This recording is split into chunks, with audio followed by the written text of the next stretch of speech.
So I want to go back into the Russian elites, or into each one of these elites for a couple minutes and just flesh out some of the important aspects in a little bit more detail.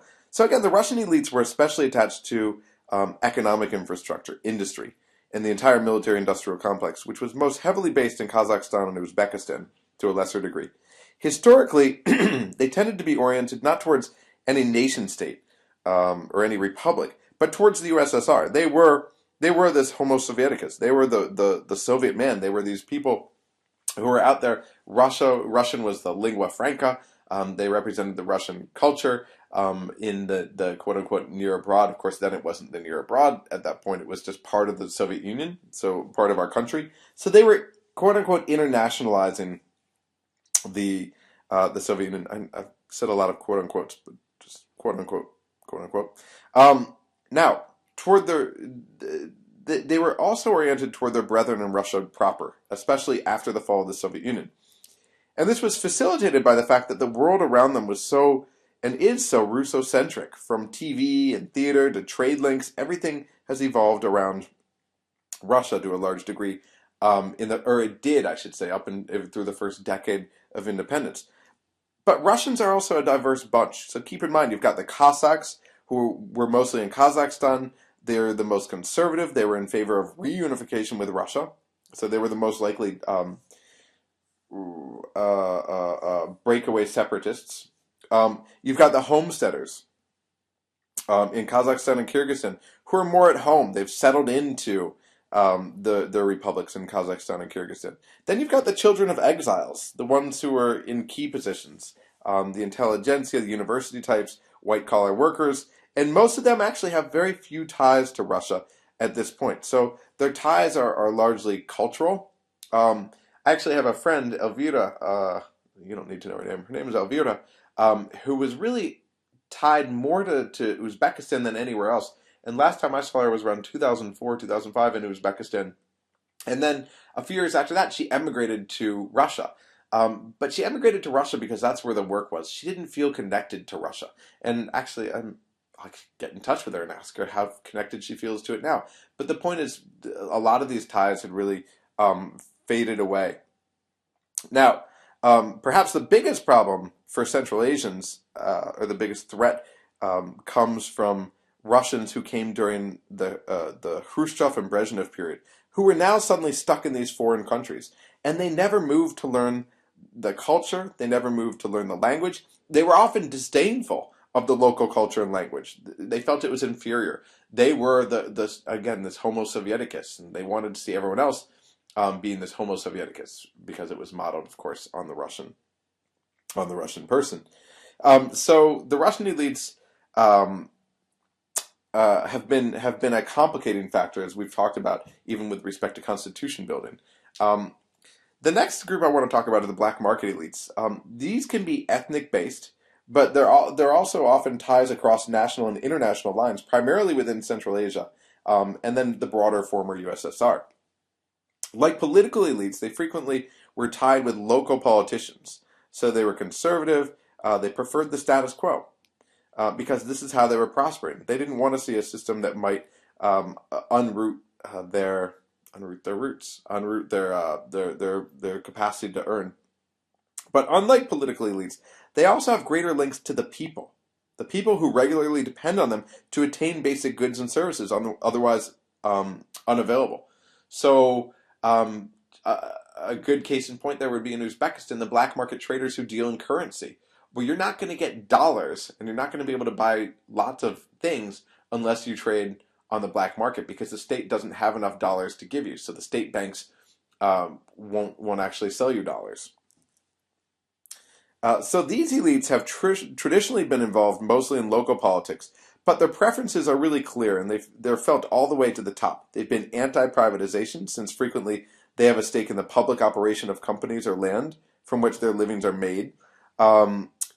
Even by providing services from protection to marketing or products. And so they've really been in with the status quo.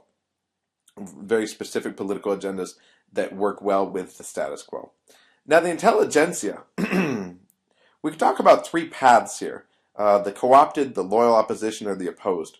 So the co-opted, it's important to have been important to the process of identity and ensuring some degree of public support. For example, the masses come through the universities, and this is I'm talking about the intelligentsia, for example, who depended on the state for positions and continued to post independence. So the intelligentsia, I call them the co-opted intelligentsia because they've been part of the state apparatus, whether and for the most part in education, think tank type areas.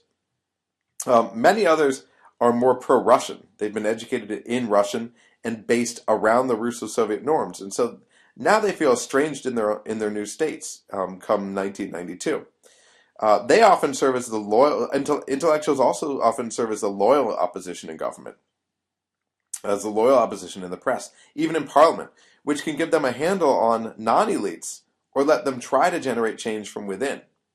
But for the most part, they've been, again, as the as the title suggests, the loyal opposition. So we've got the co-opted who are loyal. We've got the loyal opposition, and then we've got the intelligentsia, the branch of the intelligentsia that's taken on a real opposition. And this is especially in more repressive states where there's no place for even a relatively loyal opposition, which can at least make some of its views known. You see these intellectuals turn into a real opposition, and they quickly disappear or become marginalized by the state.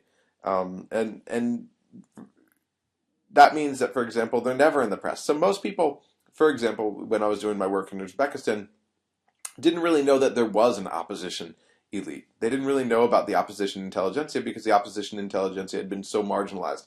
Some of them had been arrested, some of them had been exiled, some of them had been put under pressure, but allowed to live freely, but not, for example, to aggregate, to come together and assemble in more than 2 or 3 people.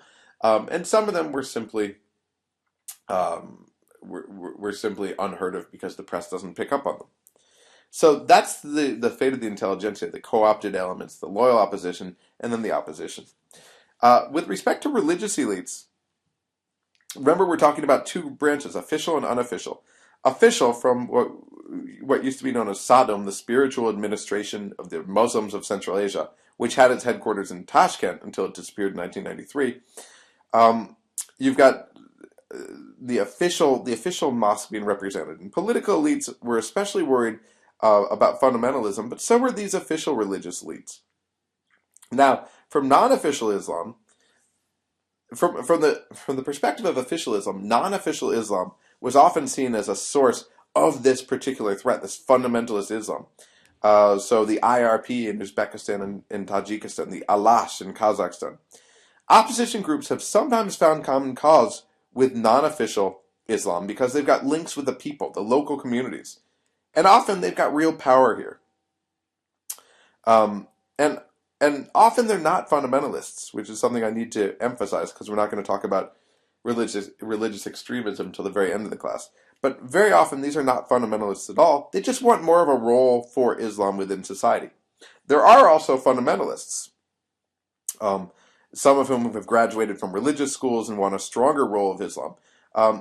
They may sometimes work with unofficial representatives of Islam. They may sometimes work with official representatives of Islam. What they're trying to do is open more religious more religious schools, for example. And the official Islam can help them, but then they're going to be somewhat constrained in what they teach. So these various groups come together as well, official and unofficial Islam. And this will become clear when I talk about a couple of the cases. So, consolidation of power. How did political elites go about consolidating power with so many competing interests around them? And so there are a handful of common mechanisms that we're going to talk about here. Reference points, electoral legitimacy, constitutional empowerment, and nationalism. We've touched on each one of these, I think, to a certain degree. But by reference point, I mean by presenting the case of the country as better than somewhere else. Okay, so everywhere else that you're looking at is worse.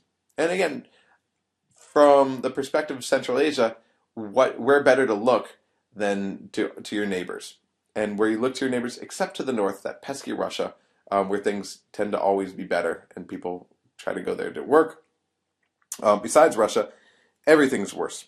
Okay, so that was the reference point, at least in the 1990s. Now, things change a bit by the 2000s with respect to China, but even keep in mind when we talk about China, Western China is quite different than Eastern China. In the Western China, you've got the Uyghurs, you've got ethnic Kazakhs, and they're not benefiting nearly as much as people in Eastern China from the changes there. A second point here is electoral legitimacy. Ensure yourself power. Even if they're not free and fair elections, go out and say, hey, look, we had elections, we won. And of course, you manipulate your own press so that it looks like you really won legitimate elections, even though everyone knows how illegitimate they probably are. You've also got constitutional empowerment, which I've talked about. Once you're in power, use legal and also extra legal mechanisms to enhance your hold on power, often by changing the Constitution. And fourth, you've got nationalism. Appeal to the masses and sideswipe underground efforts to delegitimize you. Because there were lots of efforts by the opposition to call them the colonial rulers or the communists who supported Moscow instead of their own people. So I think actually I'm going to take each one of these in turn, separate sides.